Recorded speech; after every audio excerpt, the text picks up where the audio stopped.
ನಮಸ್ಕಾರ. ನೀವು ನೋಡ್ತಾ ಇದ್ದೀರಿ ಸಂಧಿಲ್ ನ್ಯೂಸ್ 22/7 ಘೋರ ದಟ್ಟ ದರಿದ್ರ. ವೀಕ್ಷಕರೇ, ಚಿತ್ರನಟಿ ಸೌಮ್ಯ ಅವರ ಸಂದರ್ಶನ ಆದಮೇಲೆ ಅವರು ನಮ್ಮ ಶೋ ಇಂದ ವಾಕೌಟ್ ಮಾಡಿದ ಮೇಲೆ ರಾಜ್ಯದ ಸಂಧಿಗಳಿಂದ ಜನ ನಮ್ಮನ್ನ ಹಾಕೊಂಡು ಗುಮ್ತಾ ಇದ್ದಾರೆ. ಪ್ರಚೋದನಾಕಾರಿ ಕಾರ್ಯಕ್ರಮಗಳನ್ನ ದಯವಿಟ್ಟು ಮಾಡಬೇಡಿ ಅಂತ. ಅದಕ್ಕಾಗಿ ನಾವು ಪ್ರಚೋದನಾ ಕಾರ್ಯಕ್ರಮಗಳನ್ನ ಬಿಟ್ಟು ಪ್ರಾಯೋಜಿತ ಕಾರ್ಯಕ್ರಮಗಳನ್ನ ಮಾಡೋರಿದ್ದೇವೆ.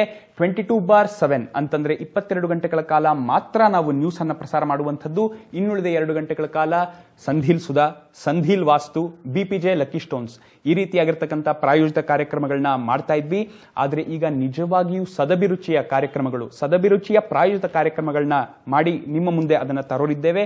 ಸಾಕಷ್ಟು ಮಾಹಿತಿಯನ್ನ ಇದ್ರ ಮುಖಾಂತರ ನಾವು ನೀಡೋರಿದ್ದೇವೆ. ಇದನ್ನ ನಾವು ಯಾಕೆ ತಂದಿದ್ದೀವಿ, ಯಾತಕ್ಕಾಗಿ ತಂದಿದ್ದೀವಿ, ಯಾರಿಗೋಸ್ಕರ ತಂದಿದ್ದೀವಿ, ಇದೆಲ್ಲದರ ಬಗ್ಗೆ ಸಾಕಷ್ಟು ಮಾಹಿತಿಯನ್ನ ಪಡ್ಕೊಳ್ಳೋಣ ನಮ್ಮದೇ ರಿಪೋರ್ಟರ್ ಆದಂತಹ ಲಕ್ಷ್ಮಣ್ ವರದಿಗಾರ್ ಅವರಿಂದ. ವರದಿಗಾರ್ ಅವರೇ ಹೇಳಿ, ಯಾವುದೋ ಒಂದು ಹೊಸ ಸುದ್ದಿ ಇದೆ ಅಂತ ಈಗಷ್ಟೇ ನೀವು ಟಾಕ್ ಬ್ಯಾಕ್ ನಲ್ಲಿ ಹೇಳಿದ್ರಿ. ಅದೇನು ಅಂತ ಕೂಡ ನಾನು ಸರಿಯಾಗಿ ತಿಳ್ಕೊಳ್ಳದೆ ಬಿಲ್ಡಪ್ ಕೊಡ್ತಾ ಇದ್ದೀನಿ.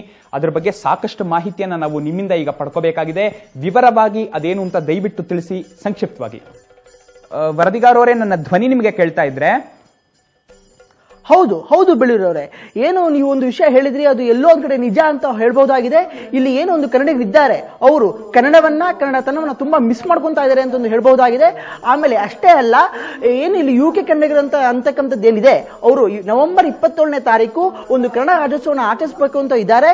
ಎಲ್ಲೋ ಒಂದು ಕಡೆ ಎಲ್ಲಿ ಇಂದುಶ್ರೀ ರವೀಂದ್ರ ಅವರು ಏನು ಡಿಂಕುನ ಮಾತಾಡ್ಸಿದ್ರೆ, ರಮೇಶ್ ಅರವಿಂದ್ ಅವರು ಸಾಧಕರನ್ನ ಸೀಟಲ್ಲಿ ಕೂರಿಸಿ ವೀಕೆಂಡ್ ವಿತ್ ರಮೇಶ್ ಮಾಡ್ತಾರೆ ಅಂತ ಒಂದು ಏನು ಸುದ್ದಿ ಹೇಳ್ಬಹುದಾಗಿದೆ. ಏನೋ ಅವತ್ತೊಂದು ಸಾಧಕರ ಸೀಟಲ್ಲಿ ಕುತ್ಕೊಂಡಿದ್ರು, ಅವರು ಇವತ್ತು ನಮ್ಮ ಜೊತೆ ನಿಂತ್ಕೊಂಡಿದ್ದಾರೆ. ಅವ್ರನ್ನ ಮಾತಾಡ್ಸೋಣ ಬನ್ನಿ. ಹೇಳಿ ಸಾಯಿ ಕುಮಾರ್ ಅವರೇ, ಏನು UK ಇರುವಂತಹ ಕನ್ನಡಿಗರು ತೊಂದರೆ ತಗೊಂಡು ನವೆಂಬರ್ 27ನೇ ತಾರೀಕು ಈ ಕಾರ್ಯಕ್ರಮಕ್ಕೆ ಬರ್ತಾರೆ ಅನ್ಸತ್ತ ನಿಮಗೆ? ಸುಂದರ ಚಂದಿರ ಮೊಗದ ರಮೇಶನು ಬಂದರೆ ತೊಂದರೆ ಎಂದವ ಮಂದ ಬುದ್ಧಿಯ ಮಾನವ. ನವೆಂಬರ್ 27ನೇ ತಾರೀಕು ಏನು ಅಂತ ಗೊತ್ತಾ? ನವೆಂಬರ್ 27ನೇ ತಾರೀಕು ಲಂಡನ್ನಿನಲ್ಲಿ ಕನ್ನಡ ರಾಜ್ಯೋತ್ಸವ. ನೀವು ಬನ್ನಿ, ನೀನು ಬಾ. ನಾನೀಗ ರಂಗಿತರಂಗ ಗೆಟಪ್ ನಲ್ಲಿ ಇದ್ದೇನೆ. ಇಲ್ಲ ಅಂದಿದ್ರೆ ನೀನ್ನ ಹೊಡೆದುಡ್ತಿದ್ದೆ.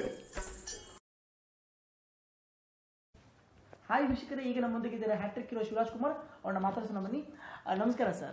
ಸರ್, ನೀವೇ ವೀಕೆಂಡ್ ವಿತ್ ರಮೇಶ್ಗೆ ಗೆಸ್ಟ್ ಆಗಿ ಹೋಗಿದ್ರಿ, ಆದ್ರೆ ಇವತ್ತು ವೀಕೆಂಡ್ ವಿತ್ ರಮೇಶ್ UK ಹೋಗ್ತಾ ಇದೆ. ಇದರ ಬಗ್ಗೆ ನಿಮ್ಮ ಅಭಿಪ್ರಾಯ ಏನು? ಐ ಥಿಂಕ್ ಬಹಳ ಸಂತೋಷ. ಯಾಕೆ ಮಾತು ಹೇಳ್ತಿರೋದ್ರೆ, ವೀಕೆಂಡ್ ವಿತ್ ರಮೇಶ್ ಅಂತ ಅಲ್ಲ, ಅದಕ್ಕೂ ಮುಂಚೆನೂ ನಾನು ರಮೇಶು, ನಮ್ಮೂರ ಮಂದಾರುವೆ ಐ ಥಿಂಕ್ ಬೇಕಾದಷ್ಟು ಸಿನಿಮಾದಲ್ಲಿ ಆಕ್ಟ್ ಮಾಡಿದೀವಿ. ವೀಕೆಂಡ್ ವಿತ್ ರಮೇಶ್ ಒಂದು ವಿಭಿನ್ನವಾದ ಶೋ ಅದು. ಐ ಥಿಂಕ್ ಅದನ್ನ ತಗೊಂಡು ನೀವು UK ಹೋಗಿ ಅಲ್ಲಿ ವೀಕೆಂಡ್ ವಿತ್ ರಮೇಶ್ ಪಡೆದು ಐ ಥಿಂಕ್ ಇದು ಆರ್ಡಿನರಿ ಖಂಡಿತ ಅಲ್ಲ, ಬಹಳ ಸ್ಪೆಷಲ್ ಅಂತಾನೆ ಹೇಳ್ಬೋದು. ಯಾಕಂದ್ರೆ ಎಲ್ಲರೂ UK ನಲ್ಲಿ ಇರೋರೆಲ್ಲರೂ ಸೇರಿ ಅಲ್ಲಿ ಸೇರ್ಕೊಂಡು ರಾಜ್ಯೋತ್ಸವ ಮಾಡೋದು ಬಹಳ ಸಂತೋಷ ಆಗುತ್ತೆ.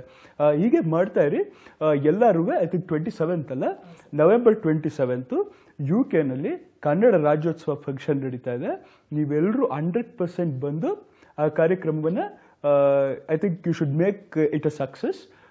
Love you. ಧನ್ಯವಾದಗಳು ಸರ್. ಕ್ಯಾಮರಾಮನ್ ಛಾಯಾಗ್ರಾಹಕ ಜೊತೆ ಲಕ್ಷ್ಮಣ್ ವರದಿಗಾರ್. ಧನ್ಯವಾದಗಳು ವರದಿಗಾರ್ ಅವರೇ, ಸಾಕಷ್ಟು ಮಾಹಿತಿಯನ್ನ ನಮಗಾಗಿ ತಿಳಿಸ್ಕೊಟ್ರಿ. ಹೀಗೆ ಆಂಗ್ಲರ ನಾಡಲ್ಲಿ ಕನ್ನಡಿಗರು UK ತಂಡದವರು ಯಾವ ಸಂಧಿಗಳಲ್ಲಿ ಕನ್ನಡದ ಸಮಾರಾಧನೆಯನ್ನ ಮಾಡ್ತಾರೆ ಅನ್ನೋದ್ರ ಬಗ್ಗೆ ಸಾಕಷ್ಟು ಮಾಹಿತಿಯನ್ನು ಹೊತ್ತು ನಾವು ಮತ್ತೆ ನಿಮ್ಮ ಮುಂದೆ ಬರಲಿದ್ದೇವೆ. ಘೋರ ದಟ್ಟ ದರಿದ್ರ ಸುದ್ದಿಗಳಿಗಾಗಿ ನೋಡ್ತಾ ಇರಿ ಸಂಧಿಲ್ ನ್ಯೂಸ್ 22/7.